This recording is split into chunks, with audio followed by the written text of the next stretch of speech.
Começa agora um programa que traz tudo sobre o livro mais lido em todos os tempos. Apresentamos O Som do Livro.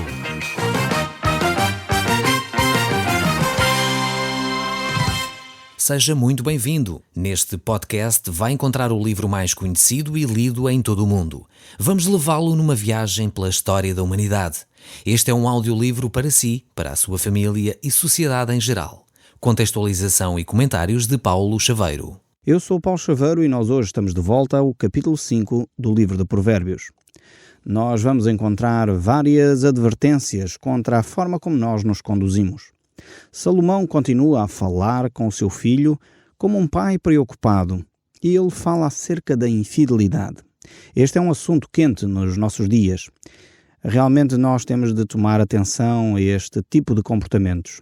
Tem sido muito interessante em alguns casos, e ouvi uma notícia há pouco tempo, de uma empresa que não tinha nos seus quadros de chefia pessoas que fossem infiéis ao seu cônjuge. Interessante esta atitude. Eu creio que essas pessoas nem cristãos eram, mas o que eles diziam é: se uma pessoa não consegue ser fiel à pessoa que diz amar, muito menos será fiel ao seu patrão que simplesmente lhe paga o salário. Esta era a lógica pela qual essa entidade patronal não colocava nos seus quadros de chefia pessoas com problemas de infidelidade. Mas realmente a infidelidade é algo que deixa marcas profundas na família.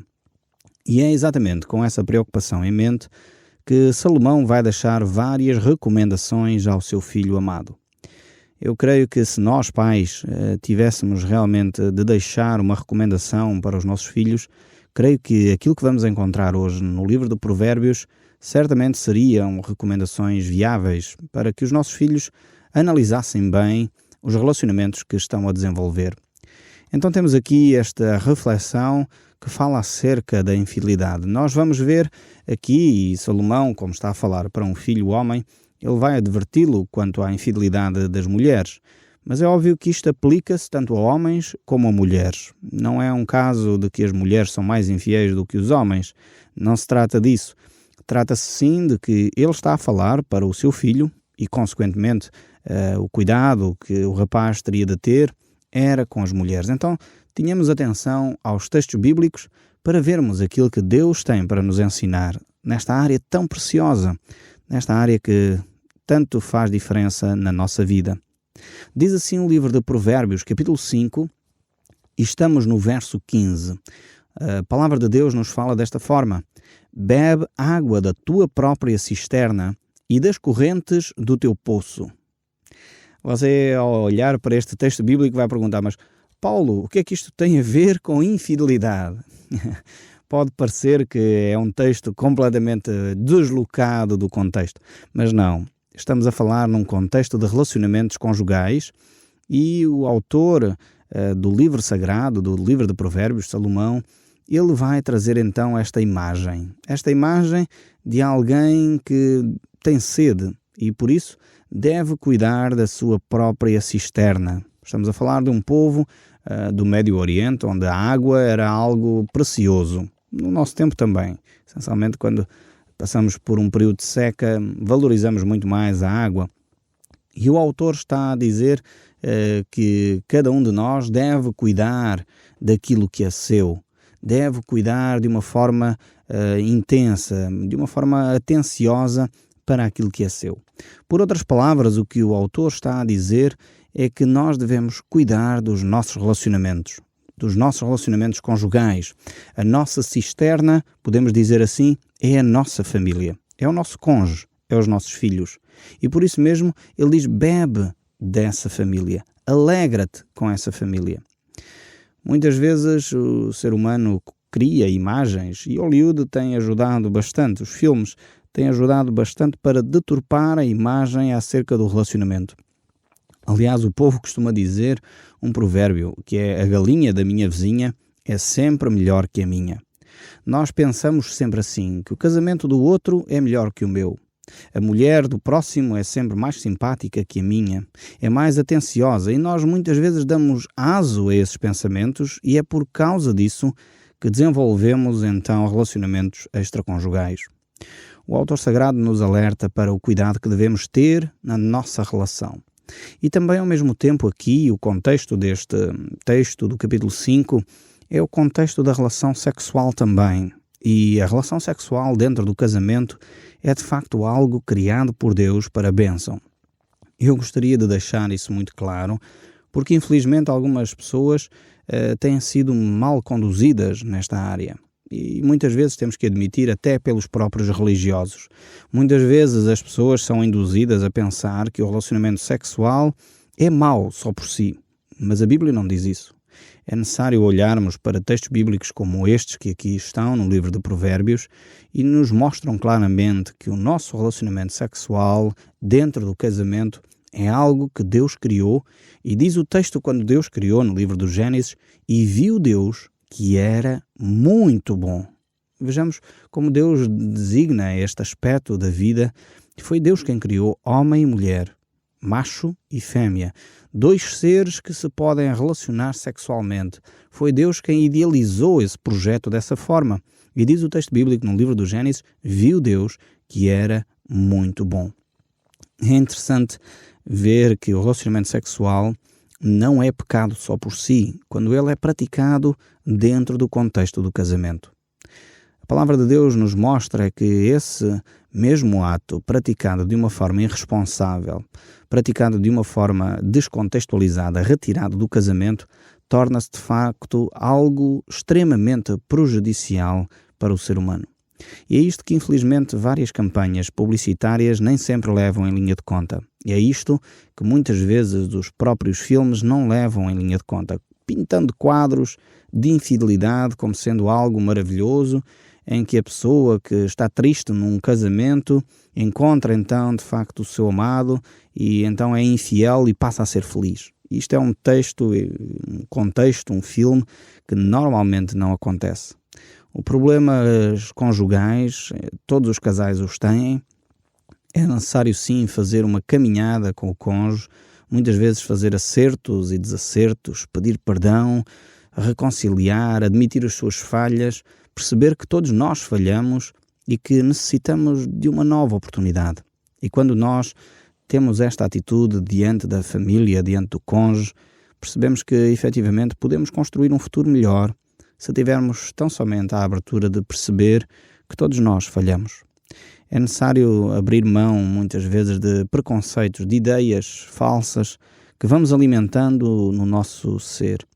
É por isso que o autor sagrado nos diz que nós devemos cuidar da nossa própria cisterna, beber dessa água que está na nossa própria cisterna. De alguma forma, ficarmos satisfeitos com aquilo que temos. Não resignados. Quando eu digo satisfeitos, não digo resignados, mas satisfeitos. E poder apreciar, efetivamente, o nosso cônjuge como ele é. Isso não quer dizer que vamos aceitar a crise em que estamos a viver, que vamos aceitar o caos em que vivemos, o desrespeito. Não é disso que eu estou a falar. Muitas vezes, talvez, os casais precisam de um aconselhamento, precisam de uma ajuda eficaz para os fazer ver as coisas como elas são, para os ajudar a sair desses problemas em que eles estão a viver.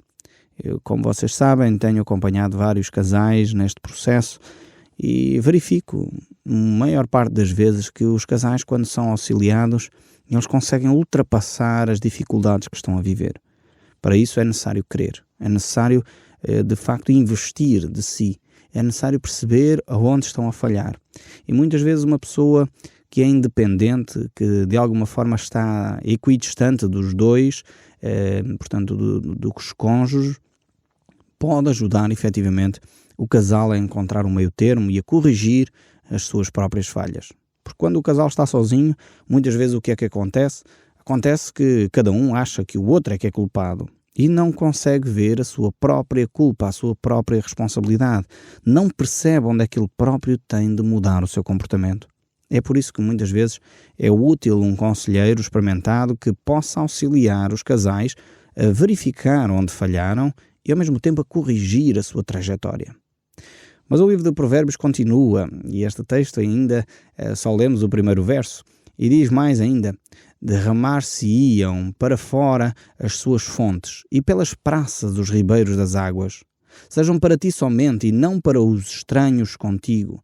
Seja bendito o teu manancial e alegra-te com a mulher da tua mocidade. Embriaga-te sempre com as suas carícias, porque, filho meu, andarias cego pela estranha e abraçarias o peito de outra, porque os caminhos do homem estão perante os olhos do Senhor e Ele considera todas as suas veredas. Temos então aqui, mais claramente, a descrição de um relacionamento sexual entre o marido e a mulher. E o texto bíblico é muito frontal. Nós vemos várias vezes nas Escrituras a Bíblia nos manifestar este aspecto do relacionamento sexual, porque ele é vital na vida de um casal. E, infelizmente, é uma das áreas que cria muita tensão. Muitas vezes as pessoas não sabem exatamente como lidar nesta área. E, como eu já disse, por vezes determinados religiosos indicam que o sexo é só para ter filhos. A Bíblia, em lado nenhum, indica que o sexo é só para ter filhos. Se vocês têm dúvidas quanto a esta minha afirmação, leiam, por exemplo, o livro de Cantares de Salomão. Olhem para este texto que eu acabei de ler. Então verifiquem como Deus de facto diz que o relacionamento sexual é para ser desfrutado com alegria.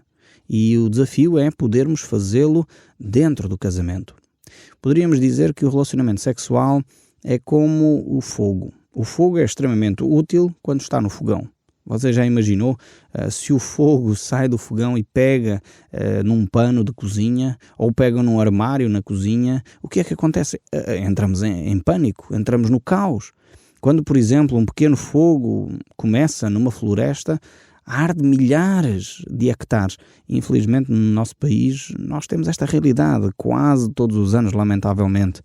Então, assim é o relacionamento sexual. Quando ele é retirado do contexto do casamento, deixa de ser essa bênção que o casal pode desfrutar.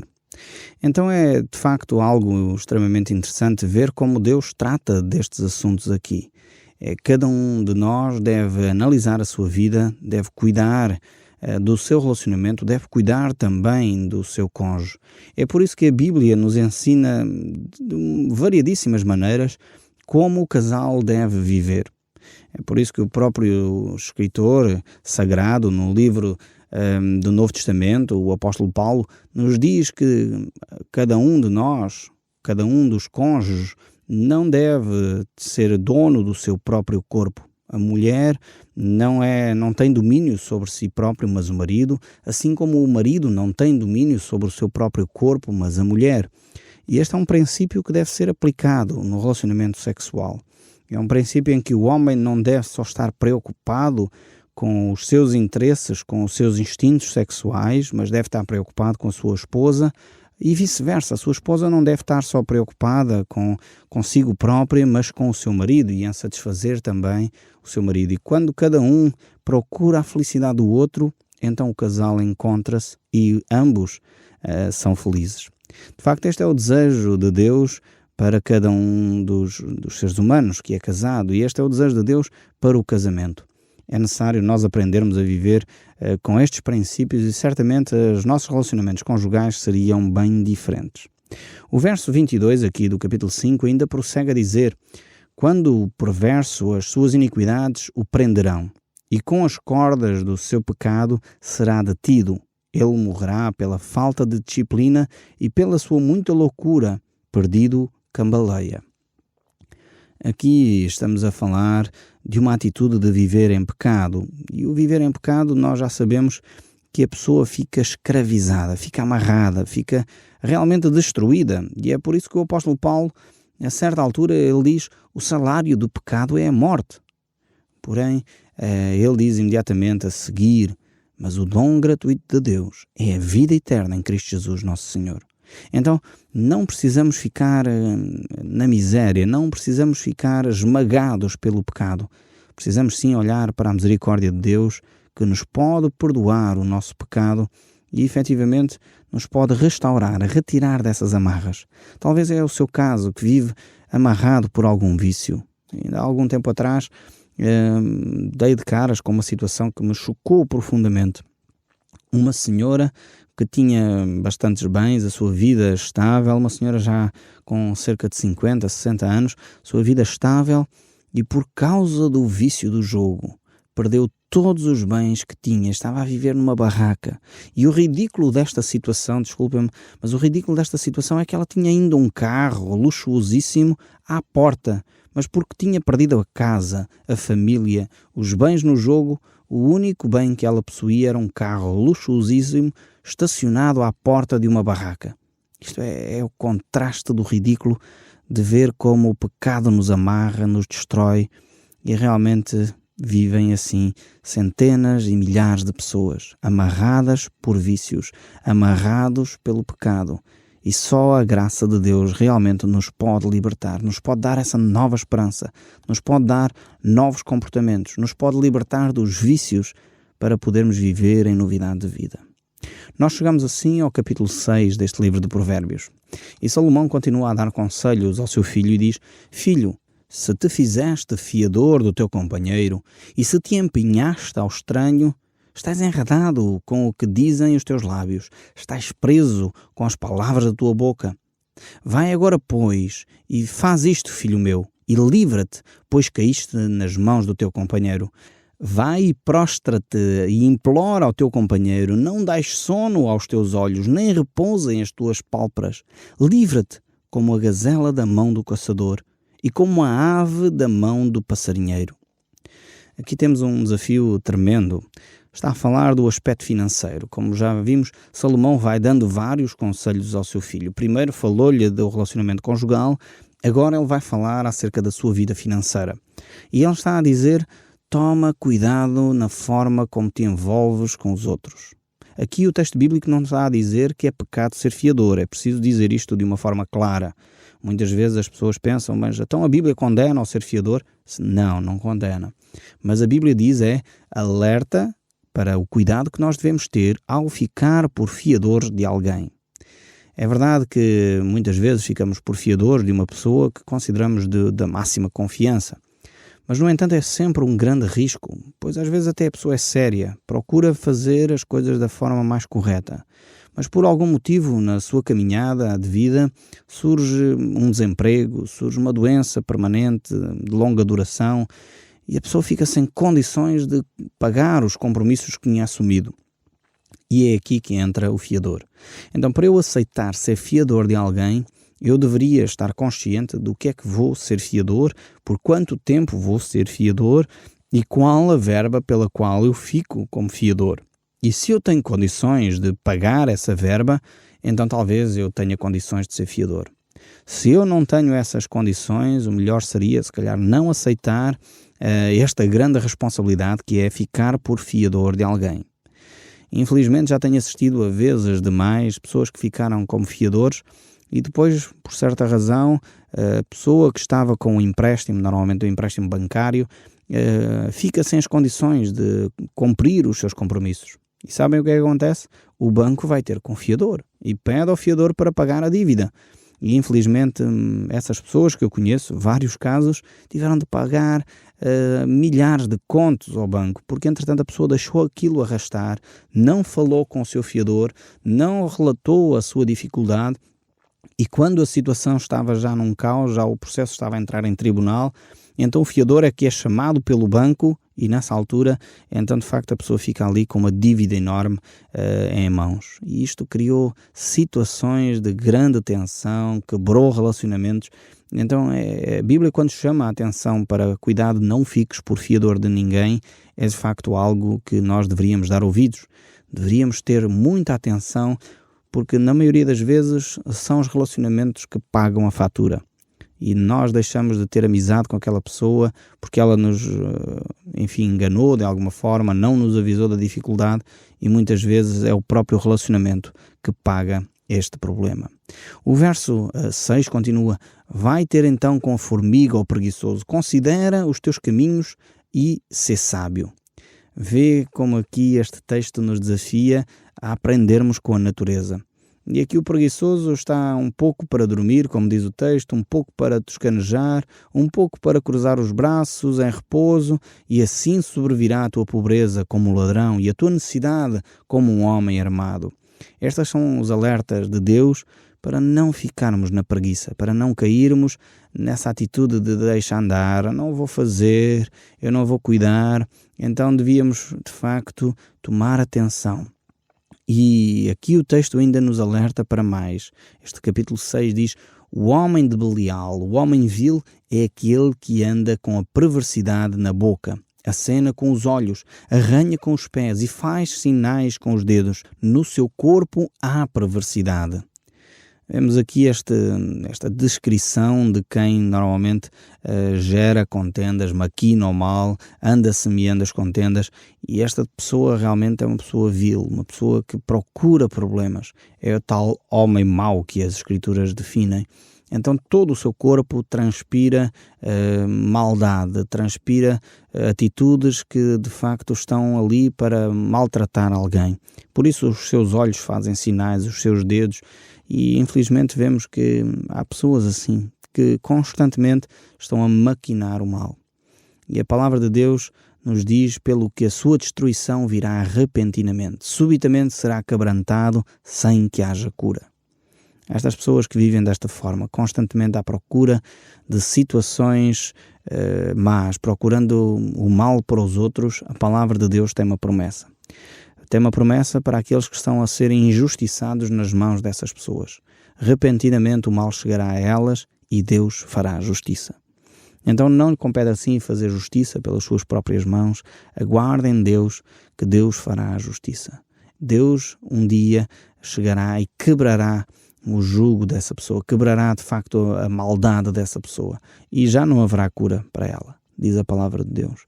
Então se você está a trilhar um caminho, talvez você está a ser injustiçado, eu sugiro que ore a Deus para que Deus restabeleça a justiça. Mas se você está a fazer um caminho em que está a injustiçar outros, eu peço-lhe, por amor de Deus, avalie a sua situação, arrependa-se agora mesmo do seu caminhar, antes que chegue o dia em que Deus diz: não mais te darei oportunidades. O Som do Livro, uma produção da Rádio Transmundial de Portugal.